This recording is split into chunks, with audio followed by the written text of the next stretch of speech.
Oh, we're back here? I didn't die again, did I? No, good grief. We can enter this space anytime from the Temple of Time, or when using the power of a sage in their own temple. Wait a minute. Wait a minute! Are we unlocking fast travel? I'm going to ignore that. So, what are we doing here? From here, I can send you to the location of the next sage's temple. This one will be the Fire Temple. I'm still not used to this whole teleporting thing. But before that, I need to get a big tutorial out of the way. So give me like 10 minutes. So I got a request from Vroom Vroom if I could make something where you redeem points for a vehicle or a weapon. So I did just that. For vehicles this time. Weapons are coming soon. But I'm going to show you how to create a vehicle shop where you spend points, your personal score, not game points like sleighs, to buy vehicles and show messages when you don't have enough money and all that good stuff. It's a bit longer than usual, but it's not complicated and it's fun. Let's roll into it. Okay, so for map setup, I've got a lot of stuff here as you can probably see, but this isn't really related to the map setup other than the buttons. I'm just going to go ahead and tell you that I did set buttons that you can use more than once or as many times as you want. It's automatically already on, all that good stuff. And I named them. One, Warthog button. This one, Ghost button. This one, Razorback button. And this one, Scorpion button. That is part of the map setup like before this video. I built all this just for the looks. You don't have to have any of this other than the buttons. It's just something I built for looks, for a better way of explaining it. So we're gonna have a vehicle shop, right? Okay. You have to have a way of earning points, which I already have this set up, and it's a grunt, an elite general or warlord, and a brute berserker, and they each give me a different amount of points for each kill. This one, the grunt's gonna give me 25. No, it's not. It's gonna give me 5. The elite gives me 25, and the brute gives me 100. If you want to know how to do that, I do have an exact tutorial on that, which will be in the description. But for now, I'm going to just say that's pretty much what I did here. So we have a way to earn our money to buy our vehicles. And you can see the prices are in front. Okay, so anyway, you're going to want an inventory or a stock. You're going to want the back room where all your vehicles are stored. Generally, this is a place you want outside of your map, outside of view somehow. If you really needed to, you can kind of extend this back and just make a big building out of it, or a big square, and just put your stuff in here. But for now, we're just going to put it behind the shop. Way over here. Okay.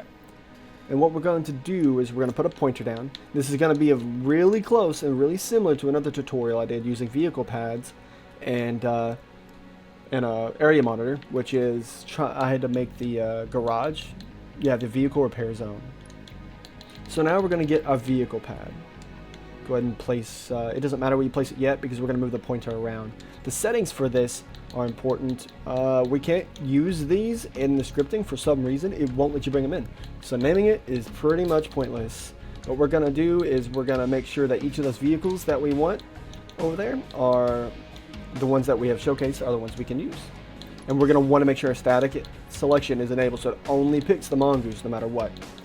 As for spawn properties, you want to make sure to have that as dynamic pickup and the spawn time as low as possible, which it defaults to 3 if you try to go any lower. And the max deployed, you're definitely going to want that at 0 because 0 just means there's no limit. So you can have as many as you want. So players can come and go, come and buy as many, and they don't got to wait for them to respawn and something break because there's no way that they're going to be able to activate that within 3 seconds. All the rest of this does not matter. We can close all that out. Have that open though. So now we're just going to duplicate this since it has all the settings we require and just change them into the vehicles that we have up there selected. And you can use all the vehicles in the map that you want, all the different types. That's okay. And but this we're only going to do the 4, but I'll show you how it goes and how you can make it for as many as you want. So we're going to pick our Razorback as the next one, and then the last one we're going to have a Scorpion. There we go. I'm going to rearrange this a little bit so that way there's more room for these vehicles, because obviously a Scorpion is going to require a little bit more room than a mongoose. Put it like right there. So now we have those vehicle spawns down. We're going to put this about right here. We're going to turn this into a zone. So we're going to use the boundary, and we're going to turn this pretty high. Let's go ahead and about right there. for the length, you want to make sure that all of your vehicles can fit inside this zone. So I'm going to go 80 by 80. There we go. And you can actually have the bottom extending down into the ground just to be sure that everything gets picked up right. And that's all you have to do with that. We're going to duplicate this. Actually, we need to name this, actually. This is something we do need to name. This pointer is going to be called inventory. There we go. That's going to be our inventory. We're actually going to duplicate this because we need it way over here. Okay, we're going to place it right here. This is where we're going to dispense the vehicle, because if you want it to spawn on top of the player, it might crush them and kill them, and that would be terrible. So we're going to make a spot for the vehicle to spawn after you buy it. So we're going to name this dispense. We need to change the size of this, of course, to something a little bit more manageable, which makes more sense for this. So let's shrink this on down to the right size. There we go. And that's good right here. We can kind of lift this up a little bit if we want. Go ahead and bring the bottom down too. Make sure it goes all the way through the ground, because we don't have to worry about it picking up the wrong objects, because the only objects that it's going to interact with are in fact vehicles. That's it for map setup. So let's go ahead and grab all of our things here. The buttons we're actually going to do last. We're actually going to bring those into our node graph after the fact. Yes, there's a reason for that, and you'll see why. So, okay, there we go. Inventory and dispense. Go ahead and place these right here. To start this off, we're going to start with a node in Advanced Custom called on Object Interactive. We'll plug in the button when we need to, but we're going to do that last. And I'm telling you, you'll see why, and it's going to make so much sense whenever we get to that point. So we're going to work left to right, just like we did in the one with the garage, because it's just how many nodes we're going to be dealing with. It's not a whole lot, but it is enough to really want to make sure we just kind of go and put everything where it needs to be. We're going to get the player points. Oh, sorry. We're going to get the player personal score. There we go. Like that. Make sure to connect activating player to it, because what it's going to be doing is checking your money, because your personal score in this situation is going to be used as your money. So it's going to check the player who activated the button. It's going to check your money. Now we're going to grab a logic compare node, and it's just compare. We're going to plug in total score. And for operand B, we're going to want to make sure that this is the amount it costs. So if it's a warthog, not a warthog, a mongoose, then it's going to cost 25, right? So okay. So what we're going to do is we want to make sure that when we have enough money, something happens.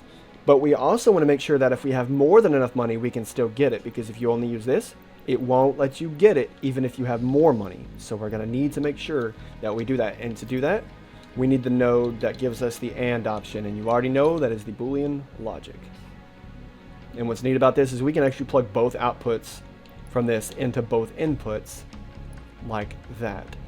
There you go. Go ahead and put this right here. And we're going to do the whole flashiness. For this tutorial, we're going to do all the flashy, the bells and whistles. We're going to do all the cool stuff. So we're going to plug OR into this. So that way, if you have just enough money or over enough money, either one, then you'll be able to do the thing. But what if you don't have enough money? Well, that's what this cool thing over here is. And it's going to tell you if you don't have enough money. We're going to create a UI message. Place that right above here. We're going to go ahead and push splash to player and put it above it. There we go. So let's go ahead and edit this real quick. Duration of seconds, let's make it for 3 seconds. In the settings here. So for the template, we're going to use string 1, string 2, and that's it. And the strings are going to be, the first one's going to be fine, and then the second one's going to be coins. But you can kind of just put it to whatever you want. I just do it like this so that way, hey, find coins, you don't have enough money, because they don't really let you use custom text, which is kind of whack, but I guess it makes sense, a little bit safer for, some language people use. So we go ahead and plug up the if false here. So if you don't have more than enough money, or at least enough money, and you have less than, which is the only other option, then it's going to give you this and tell you that you don't have enough money, and only the player that activated the switch who doesn't have enough money is going to see it. Now we plug in message. It's a message here. And there we go. So now if you don't have enough money, you're not going to get the car, you're not going to get the mongoose, and it's going to tell you, hey, find coins. But if you do have enough money, we're going to go up here to logic, for each object. And this is where we're going to grab all the objects in our area monitor from our inventory. Go ahead and grab objects and area monitor. Place it right here. Go ahead and grab the objects. Place it here. There we go. And connect this to the if true. The area monitor we're going to be looking for, like I said, is the inventory. Oh, and we're going to need an area monitor variable. That is one thing I always forget, because you think, hey, you could just plug it in like that. It would be built into the same node. It would make sense. But no, we got to add that middleman in, and then we can go ahead and do that. We're going to move this to here, so that way we have more, it's a little bit more neat. There we go. Next, we're going to go down to the vehicles tab, just right down here, and get is vehicle type. So we're going to plug vehicle into the current object, because it's going to check all the objects in our inventory, which are all vehicles. So we want to make sure that, hey, what's the vehicle type we're checking for? And that's going to be the mongoose. Put it there. Now we're going to go to logic and get a branch. We're actually going to use a branch back to back here. So duplicate that. So we're going to execute this per object. Boom, right there. And the condition, is it the vehicle type? Is it a mongoose? Yes. Okay, so then what happens if it is a mongoose?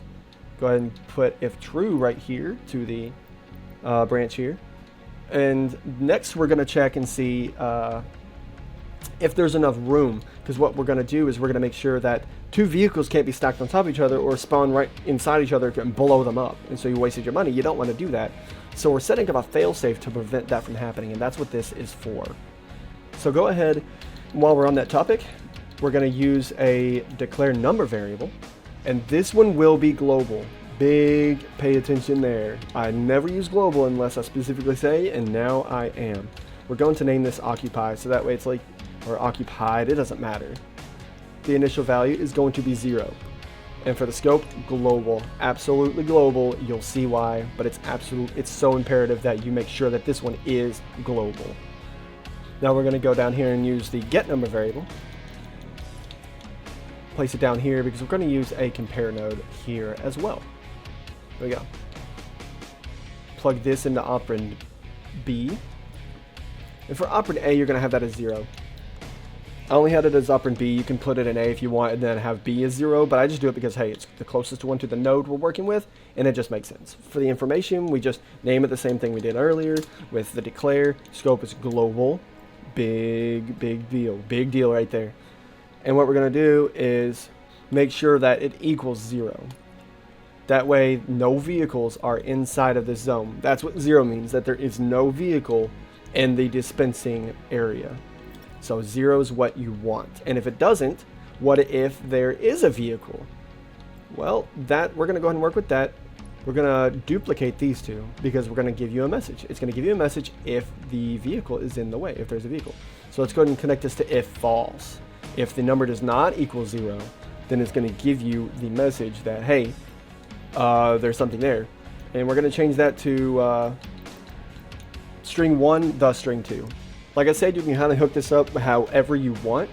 This is really no, this doesn't affect the script any. It's just, for neatness and cool, stuff. But I'm going to skip to the end of this and you'll see what I did. There you go. You see, move the vehicle. That's what it's going to tell you if there is a vehicle already there. We can go ahead and connect player to player. So now the player that activated the switch will know, hey, there's a car there, there's a vehicle there.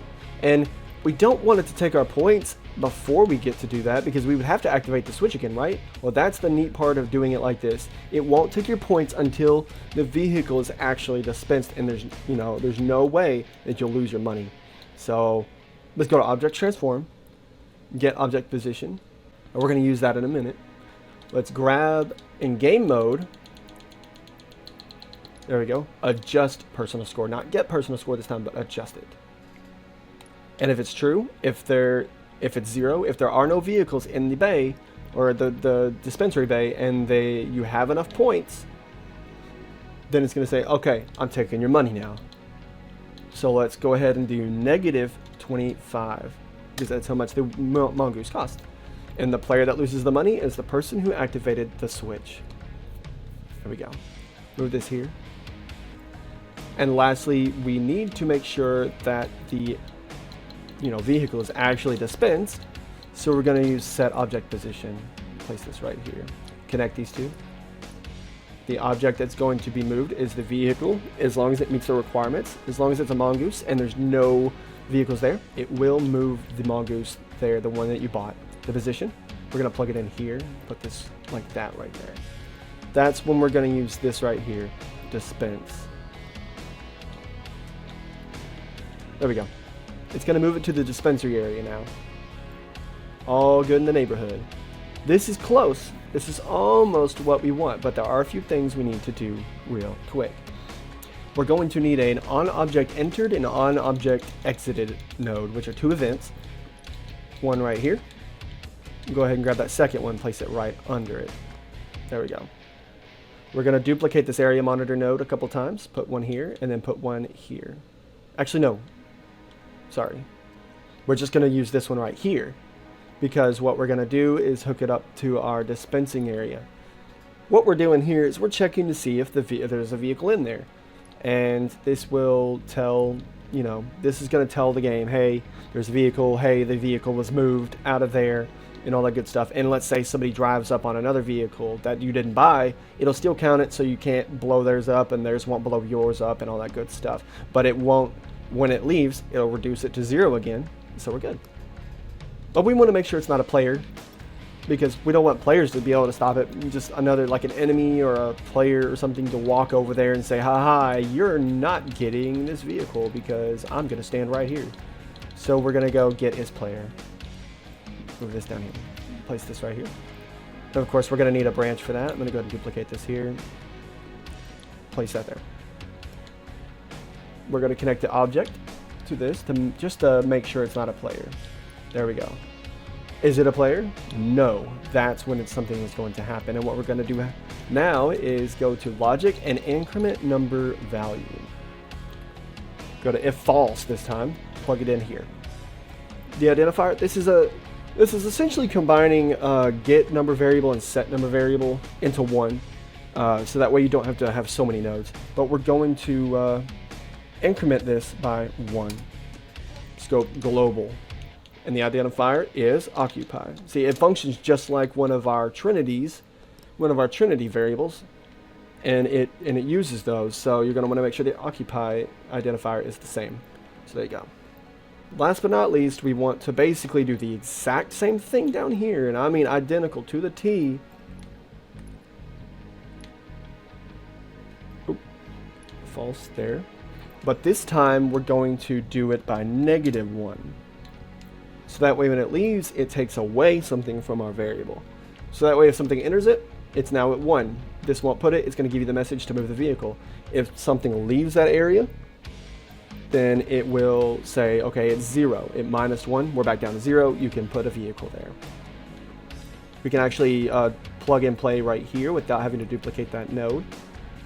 And then we do want to duplicate this because it won't let you use them from both. There you go. So let me move this around just a hair. And now you're going to see why you wanted to wait to put the buttons in. Because the most simple method of doing this, I promise you, because I did do it the other way. I went ahead and duplicated all the nodes in this graph, and for each vehicle, because that's what you have to do. Since you have 4 different buttons, these are 4 entirely different events. So you will have to duplicate it 4 times, or however many times you have for how many vehicles. Yeah, something like that. Anyway, so that's why we're going to do this little number right here. We're going to duplicate this mongoose. We're going to name this brain ghost. And you kind of see where we're going with this. We're going to duplicate this for each and every one. But there's a reason why. It makes it so much easier, because you don't have to rearrange your nodes. You don't get gummed up and say, oh my god, I'm lost because there's so many nodes in a script brain. We're good because we can just do it like that. And now that's why I said to wait to put the buttons in last. Let's go ahead and open this one and plug our button in where it goes. Boom. Now we go to this one. And here's the thing about duplicating these There we go. You want to make sure that's another thing. You want to make sure with these separate script brains, you select it and open it first. So that way it is the right script brain that you're pulling your object reference into. We're going to delete this on all of them. You don't need this anymore since it's already in the first one. And it can run and it won't affect these and it's all good. You want to make sure that all of these, you know, you get rid of this script right here. That way you don't have any weird results with duplicated script or whatever that's doing the exact same thing more than once. So you don't want to do all that. Get rid of that.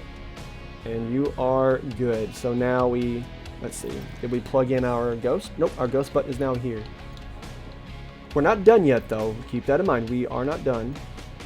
Oh, remember, I'm not even following my own advice. There we go. Place this here. Open this one. And then place this one here. I named them all, like I said, so that way we would know. Now, here's the last thing we really need to do. We have to go in and change the information of some of these things. And that's it. You can also get rid of the declare number variable on each one. I'll go through as I'm doing the information and do that, but you don't need it since it's already been declared in our first one, which is global. Global means all of our script brains can use it, even though it's in this one and not this one. That's what global's for, and it's super important here. Anyway, so now we're going to change the information. We're going to change this one. See, the ghost costs 50, right? So now we change the price. You want to make sure you have at least 50 or more, and then it will work. And then we're going to change the vehicle type to ghost. And you kind of get the exact idea we're going for here. You're going to make sure that you want a minus 50. And that's it for that. And that's the only information you really have to change. Go ahead and get rid of that. And just make sure all of your numbers match up the way they're supposed to, and the vehicle type as well. And make sure you put the negative, you want to put that minus sign on adjust personal score so it takes your money, because if you don't, it's going to give you money every time you buy it, which would break every economy on the planet. So there you go. Make sure that your vehicle type is right and just continue on.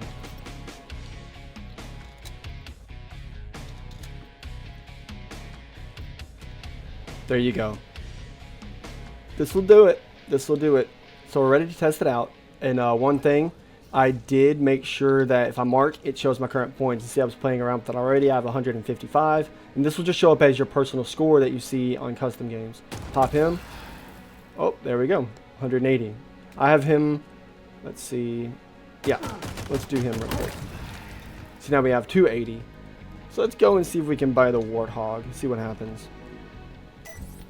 Okay, we got no messages. There's our Warthog, or our Razorback. But what if how many points do we have? We have 80. We can buy a Ghost. Let's try to buy the Ghost real quick, even though there is a Razorback there. Oh, we got a message. Move the vehicle. There's one there. So let's go ahead and get this bad boy out of the way. Drive back over here, and then we can get our Ghost.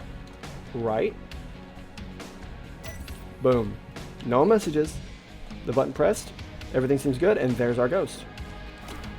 Go ahead and get up in here. And let's see, how many points do we have? We have 10 points. Can we buy a Warthog? Ooh. No, we can't. We are broke. Can we buy a Ghost? Nah. What about a Mongoose? You can't even buy a Mongoose. Tragic times. This economy's pretty bad, ain't it? So we can't buy anything. So let's go ahead and kill this guy 9 more times.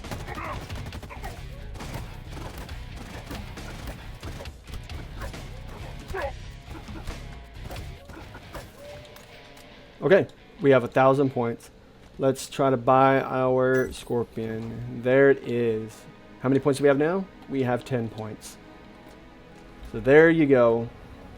That's all the bells and whistles, little messages that you get when you can't buy anything, if there's something in the way, your dispensary area, all in one tutorial. It might have been a little long, but it is what it is.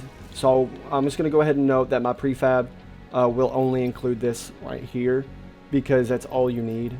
And then you just follow the tutorial about getting rid of this on the other ones, and you just duplicate the script brain for each vehicle, and then follow the steps of putting your buttons in for the vehicles that you have. And that's all you have to do. There you go. Now you can include a shop in your map. This is just one of many. This can be applied for all sorts of things, like weapons, equipment, items like grenades, ammo, and all that good stuff. I'll do a full shop tutorial soon, but I think the mean man of lightning is getting a little impatient. Are you ready? I'm sending you now.